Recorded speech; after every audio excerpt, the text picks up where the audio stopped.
या कुक्षि विवरे कृत्वा स्वयं रक्षति सर्वतः नमामि जननीं देवीं परां प्रकृतिरूपिणीं कृच्छेन महता देव्या धारितोऽहं यदोदरे तत्प्रसादात् जगद्दृष्टं मातर्नित्यं नमोऽस्तुते पृथिव्या यानि तीर्थानि सागरादीनि पर्वतः वसन्ति यत्र तां नौमि मातरं भूतिहेतवे మాతృదేవో భవ పితృదేవో భవ.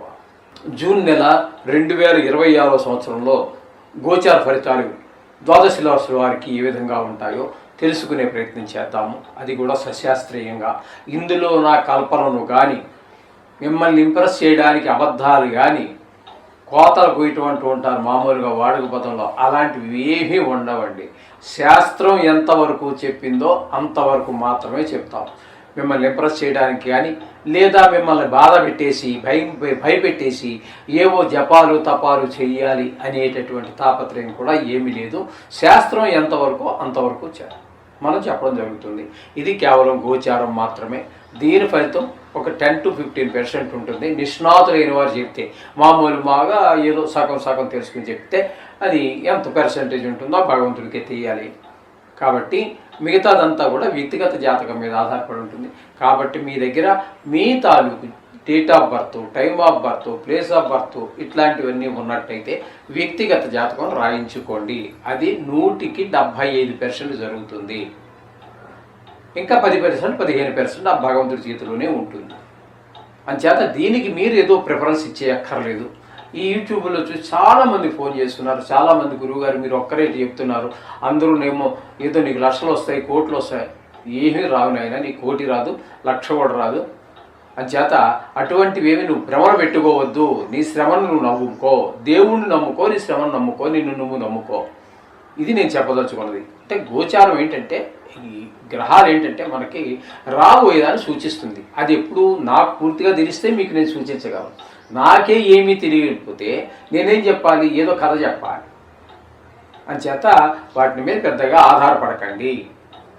వ్యక్తిగత జాతకం మీద ఎక్కువ ఆధారపడండి. అది చాలా వరకు నిష్ణాతులు కావాలి. దానికి కూడా గోచారానికే కాదు, జాతకం రాయాలని కూడా నిష్ణాతులైన వారు ఉంటేనే మాత్రమే జరిగే అవకాశం ఉంది. ఇది గమనించగలరు. కన్యారాశి వారికి జూన్ నెల 2026 సంవత్సరంలో గోచార ఫలితాలు ఏ విధంగా ఉంటాయో సశాస్త్రీయమైన పద్ధతిలో మనం తెలుసుకునేటటువంటి ప్రయత్నం చేద్దాము. ఇక్కడ కన్యారాశి వారికి 6వ స్థానంలో రాహుగ్రహ సంచారం జరుగుతున్నదండి. 6వ స్థానం అంటే ఇక్కడ కుంభరాశి అవుతుంది. ఈ కుంభరాశి వారికి రాహువు చాలా అనుకూలమైనటువంటి ఫలితాలు ఇస్తాడు. 6వ స్థానంలో ఉండి ఏంటంటే ఆయన ఇచ్చే ఫలితాలు, ముందు ఆరోగ్యం అనేది మహాభాగ్యం. డబ్బులు భాగ్యమైతే, ధనం భాగ్యమైతే, పిల్లల భాగ్యమైతే, తల్లి భాగ్యమైతే, దర్శనం పాదాలు అవన్నీ చేసుకోవడం, ఇవన్నీ భాగ్యాలైతే ఆరోగ్యం అనేటటువంటిది మహాభాగ్యము అన్నారు. కాబట్టి అటువంటి ఆరోగ్యాన్ని మనకి ప్రసాదిస్తాడు.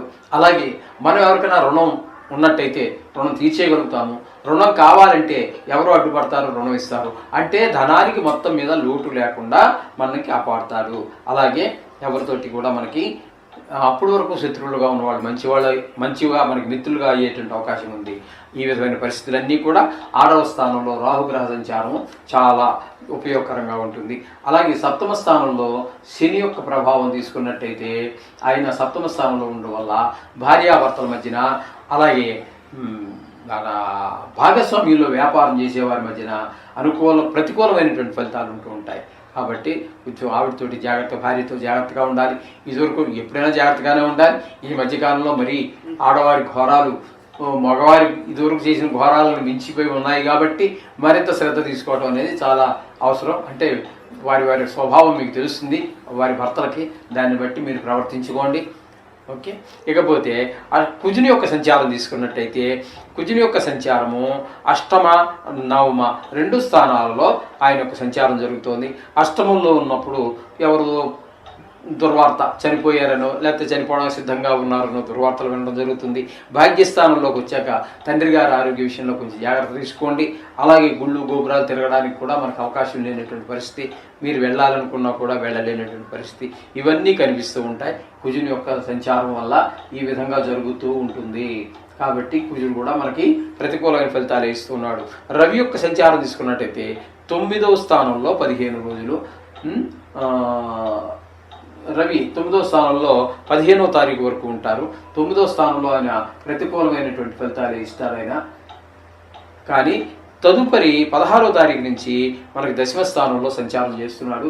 ఇక్కడ ఈ దశమ స్థానంలో మనకి పూర్తి అనుకూలమైనటువంటి ఫలితాలని, ఆయన నవగ్రహాలకి రాజు కాబట్టి ఆయన ఉద్యోగార్థులు ఎవరైతే ఉన్నారో, ఉద్యోగం కోసం ఎదురు చూస్తున్న వాళ్ళు ఎవరైతే ఉన్నారో వాళ్ళకి ఉద్యోగం రావటము, ఉన్న ఉద్యోగంలోనే ఉన్నట్టయితే ప్రమోషన్ రావటము, లేకపోతే ఉన్న ఉద్యోగం కంటే మరొక ఇంకా మంచి ఉద్యోగం లభించటము, ఇట్లాంటివన్నీ జరిగేదానికి రవి వలన అవకాశం ఉన్నది. ఇక బుధుని యొక్క సంచారం కనుక మనం తీసుకున్నట్టయితే దశమ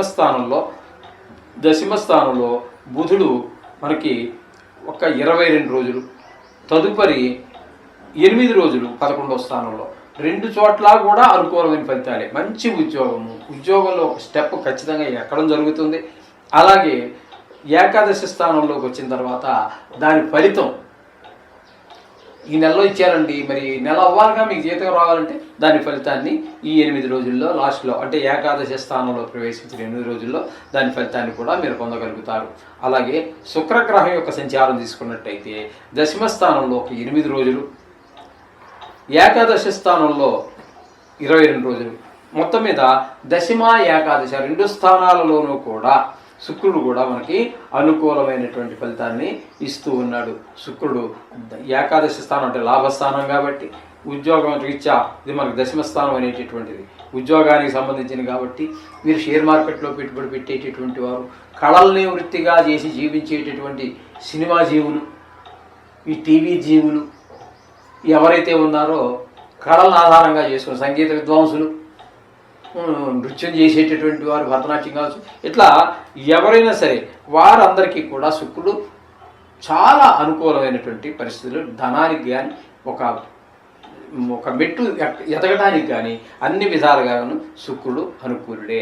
ఇక గురువు యొక్క సంచారం తీసుకున్నట్టయితే దశమ స్థానంలో ఒకరోజు కొంచెం వృత్తిపరమైన ఇబ్బంది పెట్టినప్పటికీ 29 రోజులు ఏకాదశి స్థానంలో ఉన్న కారణంగా ఆయన చాలా చాలా చాలా ఉపయోగపడతాడు.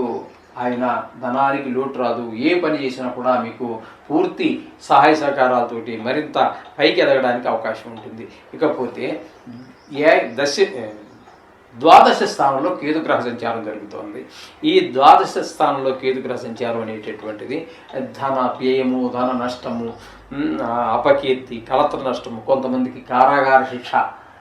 ఎందుకంటే ఇది రాశి సంబంధమైనటువంటి ఫలితాలు మనం చెప్పుకుంటున్నాం, వ్యక్తిగత సంబంధమైనటువంటివి కాదు ఇవి. ఇది ప్రపంచ జనాభా 830 కోట్లలో 12 రాసులు పెట్టి భాగిస్తే సుమారుగా 70 కోట్ల జనాభా, 70 కోట్ల మంది జనాభాకి ఒకటే విషయం జరగదు. అది మీకు ఎందుకు ఉపయోగపడుతుంది అన్నట్టయితే మీ వ్యక్తిగత జాతకానికి దీన్ని అనుసంధానం చేసి చూసుకోవడానికి మాత్రం ఉపయోగపడుతుంది ఎక్కువగా. కొన్ని విషయాల్లో మరి ప్రత్యేకంగా కూడా ఇప్పుడు ఏలినాటి ఉంది, మీకు జాతకంలో చూపించదు, ఇక్కడ చూపిస్తుంది, గోచారంలో మాత్రమే చూపిస్తుంటుంది. ఇట్లా కొన్ని విషయాల్లో దీనికి ఉన్న ప్రాముఖ్యత దీనికి ఉన్నదండి, దీన్ని తగ్గించడానికి లేదు. అసలు మీకు జాతకం ఎక్కడి నుంచి వచ్చింది? ఏ మనిషికైనా, ప్రపంచంలో ఏ మనిషికైనా జాతకం ఎక్కడి నుంచి వచ్చింది? గోచారం నుంచే వచ్చింది. అయితే ఒక చిన్న సవరణ ఏంటంటే, మీరు పుట్టిన సమయం ఉంది చూసారా, ఆ సమయమే లగ్నం. అది తప్పితే మీ జాతకం కూడా గోచారమే. గోచారం అనేది తీసేయతగ్గ విషయం కాదు, దానికి అంత ప్రాముఖ్యత ఉన్నది. అంత ప్రాముఖ్యత కూడా మిగతా విషయాల్లో మీ వ్యక్తిగత జాతకం ఏర్పరచుకున్న తర్వాత దీని ప్రాముఖ్యత తగ్గుతుంది. కానీ దానికి ఆధారం ఈ గోచారం, ఇది గమనించుకోగలం. ఇది ఇప్పుడు నేను చెప్పిన మాట కొంతమంది మన జ్యోతిష్ మిత్రులు కూడా ఉపయోగపడుతుందని నేను భావిస్తున్నాను. శోభం భూయాత్.